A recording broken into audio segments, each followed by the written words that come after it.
natural resources, the sea. There's no, and a smart, nice people. Come on, there's no reason for them to be poor. But you know why they poor? This same mentality attacking today to Ukraine. Politically correct politicians cannot tell the truth. It's not for Russians. They don't like these things. Just power over people's prosperity and happiness. This shit should stop now. See, it breaks my heart. Hello guys and girls. Today I'm walking towards the Kadıköy from my home, and I wanted to talk to you about what's going on with the Ukraine, Russia, and surrounding countries like Belarus. Okay, here's the deal. When I was in college, I was very much impressed by the idea of communism, socialism. I had always wondered how it was during the Soviet era, before 1991 collapse of the Soviet Empire. So I always wanted to visit these countries because they had such a challenge to change the world for the known world of capitalism to something that's more humanistic, as it sounds, at least in the theory, okay? Because they thought capitalism is the responsible to create all those wars, especially World War I and World War II especially, to share the resources of the world.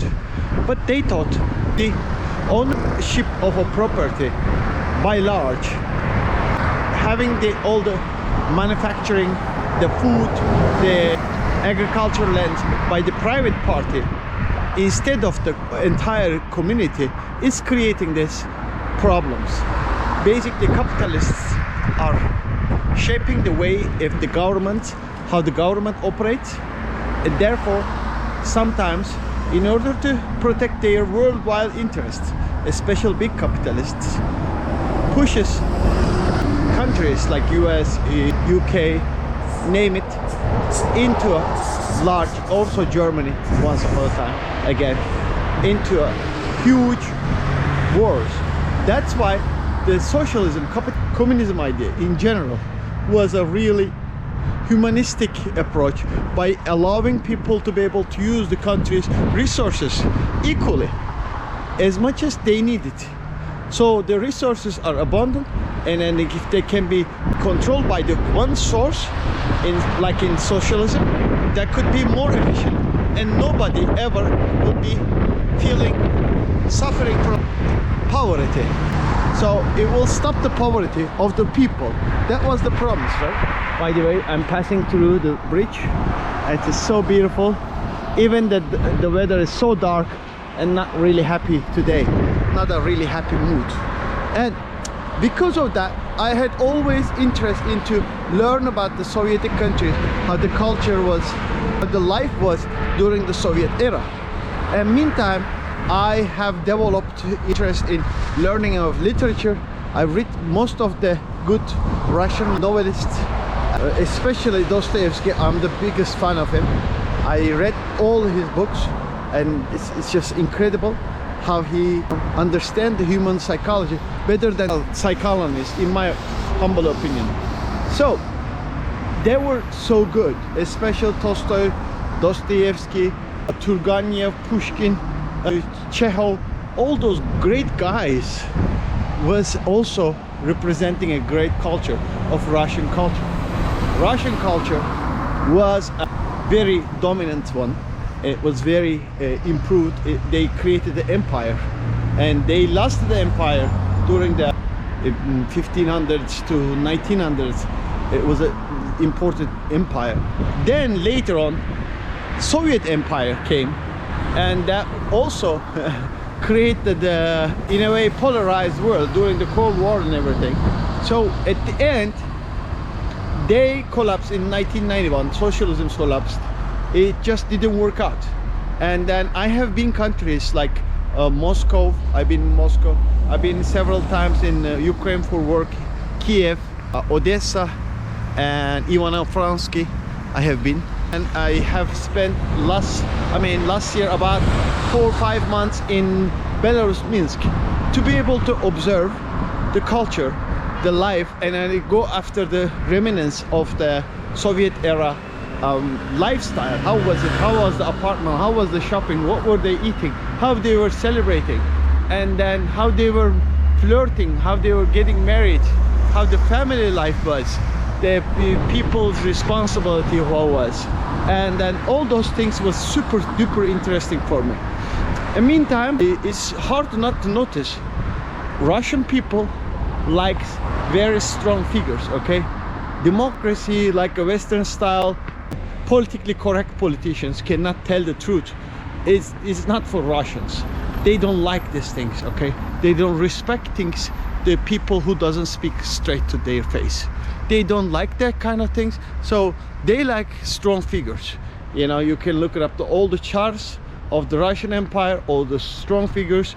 They were violent at times. When you come to the Soviet era, again Lenin, after that Stalin, very, very strong figures was pushing the country because the Russian people culturally respect that, okay? And then they have a big ego. And it's not hard to not to have a big ego if you're a country who is running the largest land in the world. I think 17 million square kilometers is bigger than, I think, most combination of Canada and Australia combined is smaller than Soviet Union, okay? Because of that, they have really big ego. And then you see this Ukrainian, Belarusians, and the Russians are not culturally far off each other, because during the Soviet era, not only Slavic nations, but all the other nations involved in the Soviet Union was able to freely travel and marry and everything. That was one of the least racist society. It was a really good society in terms of that. You know, strong connections normally. Belarusian, Russians, Ukrainians, some other nations are not too far off because they lived 70 years together. Soviet regime, it was like a cement between the different cultures. So I have a lot of friends in Dubai, Ukrainian, Russians, Belarusians. Even they say during those bad times, they still speak to each other because they're friends at heart, okay? And then it really upsets me. In a way, this too close culture, it's going against each other because of the Putin's huge ego. Some Russian people are still supporting him, unfortunately. Okay guys, I'm living last 5 months in Istanbul, okay? I was almost gonna go to Ukraine last month. I was looking for tickets, I was looking for apartments, etc. to continue my journeys and continue learning my Russian, you know, making some YouTube videos, stuff like that. So, bottom line, what happened? Here is what happened. This stupid thing should stop now. This stupid shit should stop now. So it breaks my heart. This is nonsense. With these people, okay, when you speak to Ukrainian, Russian, Belarusian people, okay, you're American, you're from Canada, you're from Australia, I don't care. They're very smart, they're very hardworking, they're very good quality, most likely more culturist than most of the Western people I know of, okay? These people deserve better, okay? And the reason they are suffering right now, because of the socialism and this ego, okay? Strong ego people, strong character people comes to power in Russia, in countries like this. And because of the Soviet regimes, although in the theory was very good, they were extremely corrupted. And then because of that, they were living poorly back in the time, during Soviet era, and after Soviet era, even recently. I was just give you one example. I'm looking for some properties in Istanbul, right? This is where, by the way, by walking, we arrive from my home to almost Kadıköy center. If you're looking for apartment in Istanbul, what is the prices you're looking at? If Istanbul is like 16-17 million right now, so this huge city, the prices depends on the location. As you might already, number one thing in the real estate business is location. Number two is also location.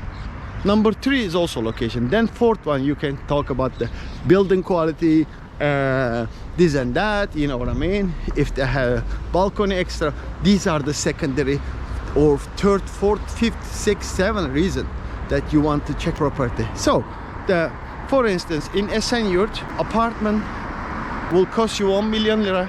Same exact apartment will cost Etiler 10 million lira, which is like $800,000-900,000. Okay, so you understand the point, right? Same exact cost of building, which is about 5,000 Turkish lira per square meters to build it. Okay, and it's 100 square apartments like 500,000 lira. So in Esenler, you're paying for this apartments 1 million lira, 500 for the build to 500 for the land. And same thing happens here, 500,000 to build here and 9,500 for the land, right? So basically the biggest cost of the apartment in anywhere in the world is land. Okay, wonderful, right? This thing right now. And in Soviet era, all the goddamn land is belong to people. So if you wanted to make buildings for your people, it's just cost next to nothing, right? Next to nothing. And still your people are like buildings in apartments like 30 square meters, man. What is wrong with you?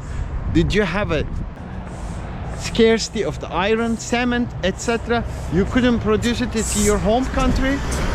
It's a zero cost land, and the building quality is so terrible, and so tiny buildings, tiny apartments they're living.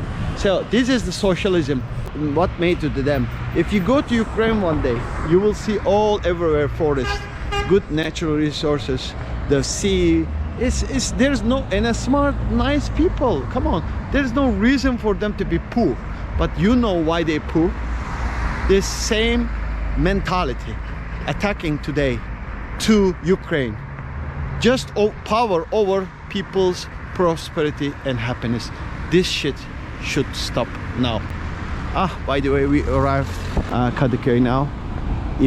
Please like and subscribe and check out my Belarusian videos. Yeah, I think that is important to be able to understand a great culture with goods and bads of that Russian culture and the surrounding countries' culture. Especially I'm interested to know about socialist system, how they were living, and I'm searching them when I travel countries like Turkmenistan, Bulgaria, Ukraine, Belarussia, Russia, and Cuba. I traveled all those countries, which is formerly, it's still, Cuba is still socialist, by the way, to see what the hell was going on, right? Because this is very important right now. We are going through another capitalist crisis, and although it was not successful attempt, the socialists was trying to give an alternative approach, how to live, how to work, and how to share the country's resources, at large world resources. So just check it out. I think it's interesting. Yeah, don't forget to like and subscribe. Hopefully I will make videos soon from those countries, okay? And then in peace. I would love to go to Ukraine, and I would like to go back to Belarus, Russia, all those beautiful, so different countries. Yes, peace out.